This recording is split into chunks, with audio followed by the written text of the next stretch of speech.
Assalamualaikum warahmatullahi wabarakatuh. Salam sejahtera.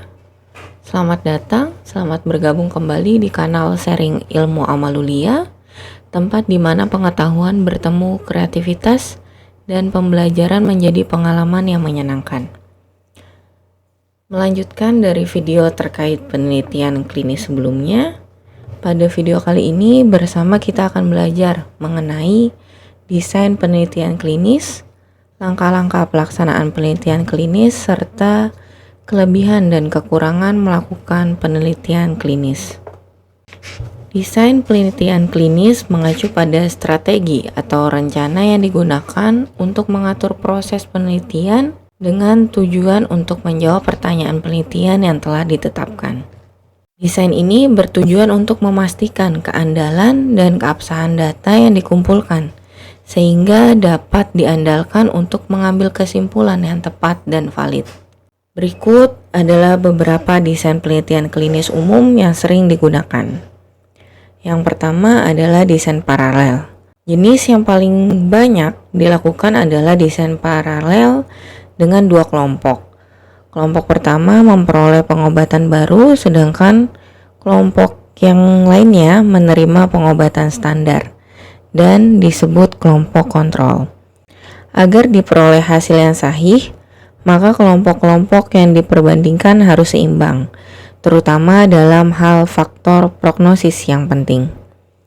Untuk tujuan ini, cara yang dapat digunakan adalah dengan melakukan randomisasi, kemudian dengan pemilihan pasangan serasi atau matching. Yang kedua, desain paralel tanpa matching atau kelompok independen. Pada desain ini, pemilihan subjek dilakukan secara randomisasi, sehingga terbentuk kelompok eksperimental dan kelompok kontrol. Pengobatan, perlakuan, dan perawatan pada kedua kelompok harus sama, kecuali terhadap obat yang diteliti.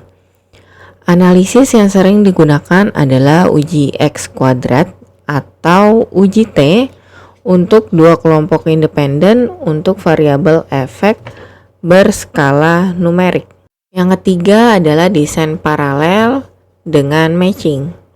Karakteristik atau variabel yang diserasikan ini disebut sebagai matching variabel. Dalam analisis hasil, uji hipotesis yang digunakan bila variabel efek bersifat nominal adalah uji X kuadrat untuk dua kelompok berpasangan. Sedang bila variabel efek berskala numerik digunakan uji T untuk dua kelompok berpasangan. Desain paralel dengan matching lebih jarang dilakukan karena sulit untuk memperoleh kontrol, terutama bila matching variabelnya banyak. Yang keempat, desain menyilang atau crossover design. Keuntungan utama pada desain ini adalah mengurangi jumlah subjek yang diperlukan. Namun, mungkin waktu penelitian menjadi lebih lama dengan kemungkinan dropout yang lebih besar pula. Beberapa hal yang perlu diperhatikan pada desain crossover antara lain terdapat efek carryover, yaitu efek obat pertama belum hilang pada saat dimulai pengobatan kedua.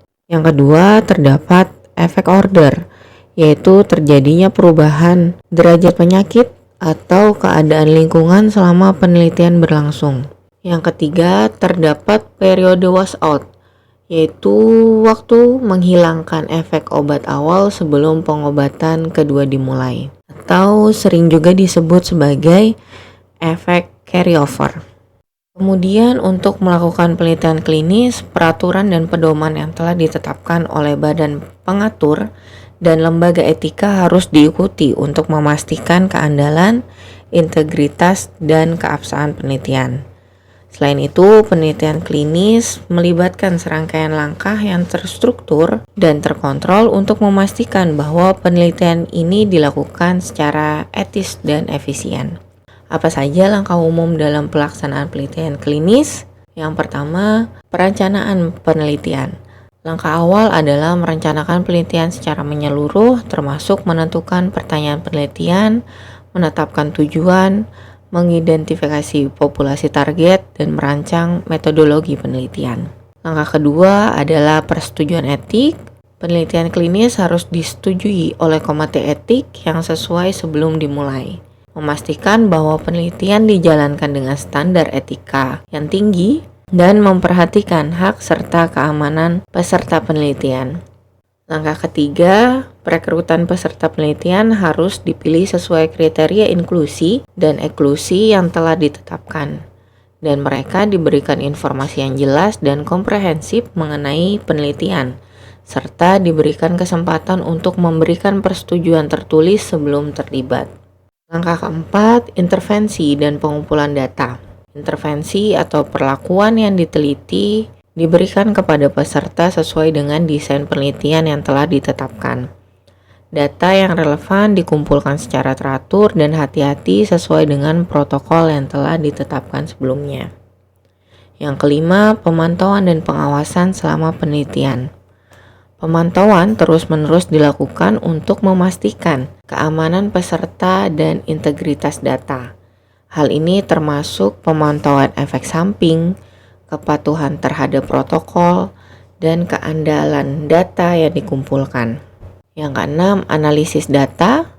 Data yang terkumpul dianalisis statistik untuk mengevaluasi efektivitas perlakuan dan mengidentifikasi pola atau tren yang signifikan. Yang ketujuh adalah interpretasi atau pelaporan. Hasil dari analisis data dievaluasi secara kritis dan kesimpulan penelitian disusun berdasarkan bukti yang terkumpul. Hasil tersebut kemudian dilaporkan dalam bentuk makalah ilmiah, presentasi, atau laporan lainnya. Langkah terakhir adalah peninjauan dan publikasi.